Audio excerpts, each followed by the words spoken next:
Το 1815 ένα ηφαίστειο στην Ινδονησία εξερράγη. Το όνομά του Ταμπόρα.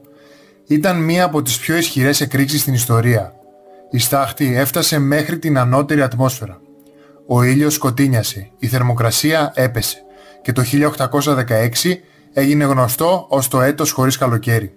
Παγωνιές το καλοκαίρι, καταστροφή στις οδιές, λοιμοί σε Ευρώπη και Αμερική, όλα από μία και μόνο έκρηξη. Το Ταμπόρα μας θυμίζει, η φύση μπορεί να αλλάξει τον κόσμο σε μία στιγμή.